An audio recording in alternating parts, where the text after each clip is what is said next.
जिल्हा परिषद शाळा बोराळा येथील गुरुजींनी दिलाय सरपंच उपसरपंच सदस्यांना अपमानास्पद वागणूक। अमरावती जिल्ह्यातील अर्जणगाव सुरजी पंचायत समिती अंतर्गत ग्राम बोराळा येथील गुरुजींच्या राजकीय हस्तक्षेपामुळे 15 ऑगस्ट स्वातंत्र्य दिवसाला हटकोरपणा ओळखायला आलाय।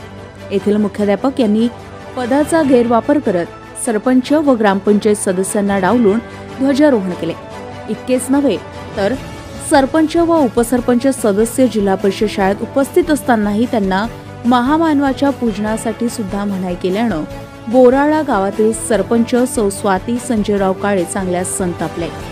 आपला सार्वजनिक ठिकाणी अपमान झाल्याने त्यांनी वरिष्ठांकडे याबाबतची तक्रार केलेली आहे। सरपंच यांनी सर्व शाळेची पाहणी केली असता स्वच्छतागृह, बाथरूम, पिण्याचे पाण्याची ठिकाणी सर्व अस्वच्छता आढळून आले। इतकेच नव्हे तर याच शिक्षकांनी 4 दिवसापूर्वी तणनाशक फवारणी विद्यार्थ्यांकडून करून घेतल्यानं विषयाला वेगळीच कलाटणी मिळाली आहे। झेंडावंदन करतेवेळी परिसर स्वच्छ नसल्यानं सरपंच सौ स्वातीताई काळे यांनी शिक्षकाला जाब विचारले। झेंडावंदन आपण कसे लवकर केले ही माहिती विचारली असता शिक्षकांनी असे म्हटले की आमच्याकडे GR असल्याचं सांगितले, परंतु शासकीय GR उपलब्ध शाळेत आहे का विचारले असता तो कोठेही त्यांच्याजवळ आढळून आला नाही। शिक्षकांचा मनमानी कारभार खपवून घेतला जाणार नाही याबाबतची तक्रार जिल्हा परिषद अमरावती शिक्षण विभागाकडे करणार असल्याचे सरपंच यांनी पत्रकारांना सांगितले।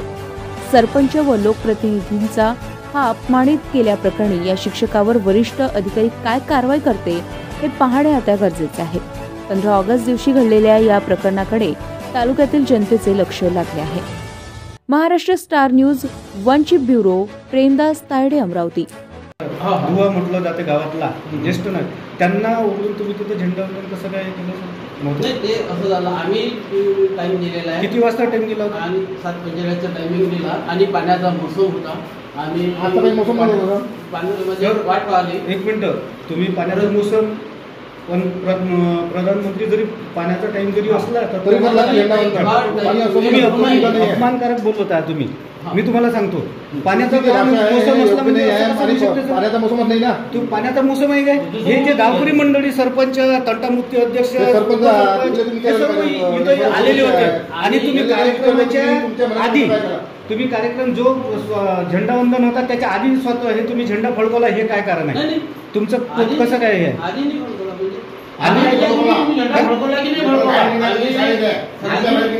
आम्ही शाळा व्यवस्थापन समितीच्या अध्यक्षांच्या हस्ते पूजन वगैरे सर्व आले होते आणि वेळ होऊ नये म्हणून टाकले। मुलांना पाठवून आणि बाजूला जो नाला आहे त्या नाल्यातून मुख्याध्यापकांनी फुलं आणले आणि आमचा म्हणजे आम्हाला देणार होते पण आम्ही हे बेसरमची फुलं घेतली। संजय काळे, काल सरांचा मेसेज आला मला, म्हणजे त्यांची कर्मचारी पाठवलेली होती की बा मॅडम तुम्ही आमच्या ध्वजारोहणाला यावा म्हणून। मी म्हटलं ठीक आहे, त्या ग्रामपंचायतमध्ये आले, माझे सिग्नेचर घेतले। आम्ही त्यानुसार आजच्यानुसार कार्यक्रमाचं आयोजन सुद्धा केलेले होते। आम्ही आमच्या ग्रामपंचायतचं ध्वजारोहण हे 7:30लाच करून शाळेमध्ये आपल्याला जायचं आहे बा या निमित्तानं आम्ही आमचा कार्यक्रम त्वरितच उरकून बाकीचा जो राहिलेला कार्यक्रम आहे हा नंतर करा आणि ध्वजारोहणाला शाळेमध्ये जा। इथं आलो तर काय सर, सगळे मुलं प्रभात फेरी करून बाहेर गेले होते। सरांचा ध्वजारोहणाचा कार्यक्रम 7:35ला होऊन चुकला होता आणि आम्ही आलो होतो हे 7:38ला आम्ही शाळेत हजर होतो। मी मोबाईलमध्ये टाईम पाहिला, सरांनी म्हटलं ठीक आहे सर, काही हरकत नाही आहे, आज झालं। आम्ही प्रभात फेरी केली आणि शाळेत येताना मला तरी वाटत नाही का बा मी अध्यक्षाचं स्थान स्वीकारावं बा म्हणून। आणि सगळ्यात मेन मला या सरांविषयी एवढं म्हणजे कुतूहल वाटते का विद्यार्थी घडवताना हे सर कुठंतरी मागे येऊन राहिलेले। बरं, ते विद्यार्थ्यांना फवारा वगैरे मारायला लावता? हो, माझ्यावर व्हिडिओ पण आहे सर त्या गोष्टीचा, कारण की त्यांनी ठीक आहे ना फवारा पाठीवर ठेवलेला आहे, त्यात आम्हाला थोडी माहिती आहे त्यात पाणी किती आहे काय आहे हे आम्हाला, म्हणजे विद्यार्थ्यांना शाळेतलं काम विद्यार्थ्यांकडून घेतात। हो, अल्पवयीन मुलांकडून। आणि आज ग्रामपंचायत शाळेत म्हणजे 15 ऑगस्ट आहे हे सुद्धा यांना माहित नाही। आता तुम्ही चाइल्ड ऍक्ट नुसार त्यांच्यावर तक्रार करणार का?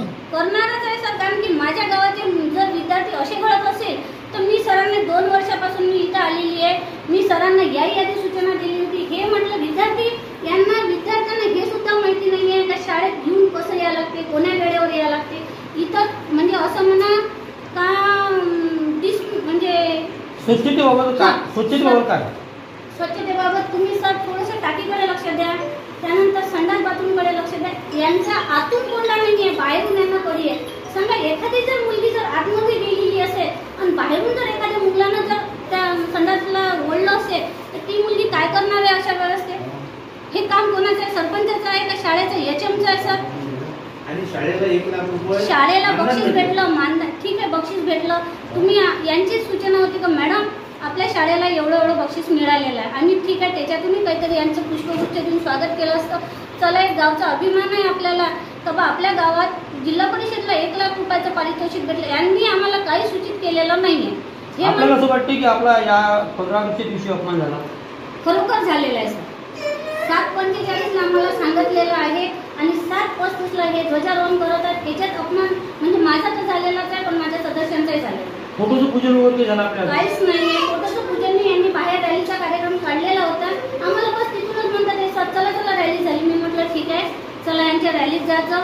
बाकीचे गावकरी जे आहेत आमचा प्रत्येक ठिकाणी ध्वजारोहणाचा कार्यक्रम होते. बुद्धविहारमध्ये होते, शिवाजी चौकात होते. ते लोक आमच्यासाठी थांबलेले आहेत. जरी आमच्या हातून ध्वजारोहण झालेलं नाहीये पण तरी आमच्यासाठी ते लोक थांबतात. आज पहिल्यांदा असं घडलेलं आहे आमच्यासोबत का बा आम्हाला शाळेत बिलकुलही मान सन्मान दिलेला जात नाही आणि यादी हेच घडत आहे. मी सरांना विनंती करते का माझ्या गावची शाळा हे स्वच्छता शाळा म्हणून यांनी करावी बांधून, कारण की मुलांचं जीवन खूप धोक्यात आहे. हे पॅरेंट्स सांगतात सर करतात. अरे तुम्ही सर करता तर या नाही तर करा ना, काहीतरी करा, करून दाखवा. धन्यवाद. Subscribe now and press the bell icon. Never miss an update.